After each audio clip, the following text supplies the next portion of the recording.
What's up guys, Soccerboy here, and today we're going to be reviewing the GTX 1080 card, which you've seen in a few of my previous videos.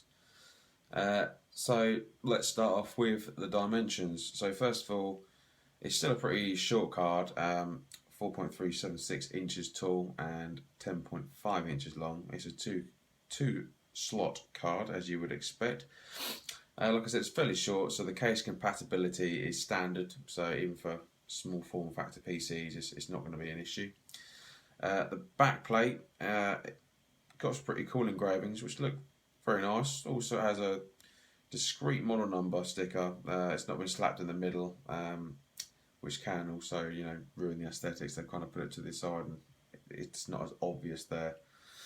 It only requires an 8-pin power connector, whereas the GTX 980 Ti, its predecessor, had an 8-pin and a 6-pin, and the one before that, the GTX 980, had two 6-pins. So the power consumption is less, and there's also an increase in performance there. So I mean, on general terms, the GTX 1080 performance front is a huge leap forward compared to the higher Maxwell end cards, such as the GTX 90 and the 90 Ti, which I just mentioned. So the card that you can see here is the Founders Edition, which is basically a reference card.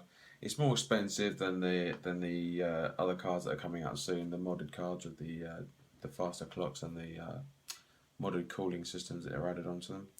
It's got a die-cast aluminium, and it's got a nice back plate. It's got a vapor chamber cooling system to help keep it cool. As you can see on the back, the holes around the display and the HDMI and the dual DVI ports are much bigger, which I think also helps to dissipate the heat a bit better as well. Moving on to the interfaces, there are three display 1.4 ports, which basically means that it will support 4K at 120 Hz, 5K at 60 Hz, and you can even do 8K at 60 Hz with two DisplayPort cables. It still has two SLI fingers, and users will be able to run two-way SLI configuration with the Pascal cards. It's got HDMI 2.0B connection and a dual DVI with 4K HDR supported. Quickly touching on another feature is one of which has been dropped in, is asynchronous compute, which basically allows resources to be allocated between dependent tasks.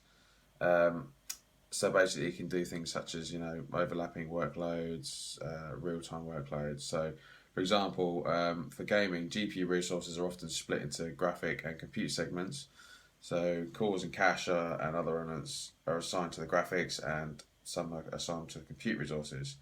These are often partitioned too, so for instance you could have rendering and post-processing effects, and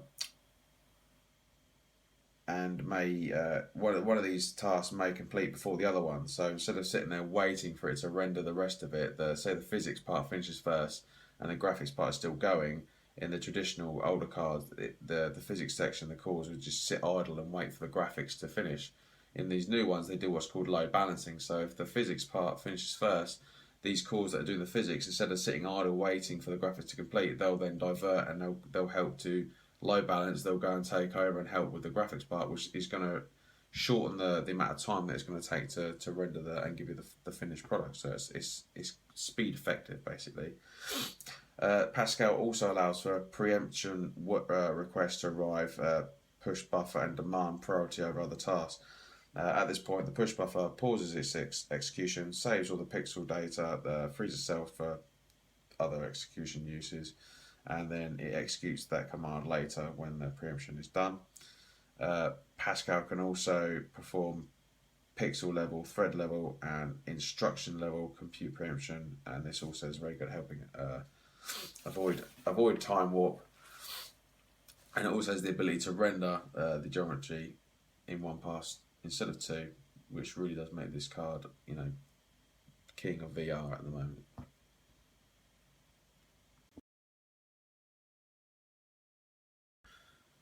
One of the other features they're throwing into this card is something called fast sync. So traditionally with VSync, say your monitor refresh rate is here, when the FPS in the game kind of goes above this, you'll get you'll basically your screen will you'll get the tearing, so you'll get it'll render one part first and then it'll go to the second part, and it kind of does this. You don't want that. With G-Sync, it locks the refresh rate of the monitor to the FPS in the game, which that is the smoothest and best experience that you can receive with that, and that only goes to maybe 120, 144 hertz, depending on the monitor and the setup you've got. Where fast sync comes in, some of the games you can get 200, 250 FPS, maybe 300.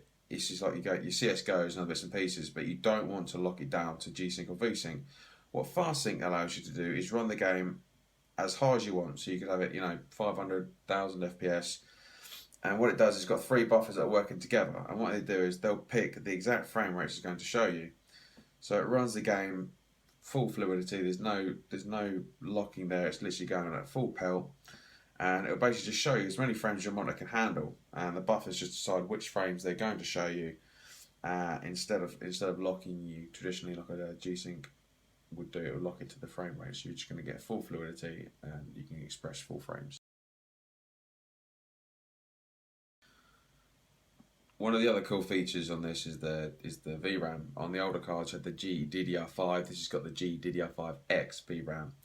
And basically, one of the features it is able to do, from micro, it's a frequency of 10 gigahertz and a 256-bit interface. On the Pascal models, the older models, it had a compression rate of 2:1 ratio. On the newer ones here, the 4th generation Delta compression, it's 4:1 or 8:1, and the way it's very basically, it kind of groups the colours together and it's able to compress them, and it can compress the bandwidth by up to 20%, which is gonna increase your performance overall. So that brings the GTX 1080 review to a conclusion. You are getting a faster clock card, better performance at a lower power consumption. What do you think of the GTX 1080? Let me know in the comment section below. I'm not going to cover benchmarks on this video because I've done two previous videos, one in the Amplifier and one in the Air 51, where we covered the 1080, the 980, the 90 Ti. We compared all of them together, so there's plenty of benchmarks for you to go and look. I'll drop them videos in the description below, so you can go and check them out if you want to.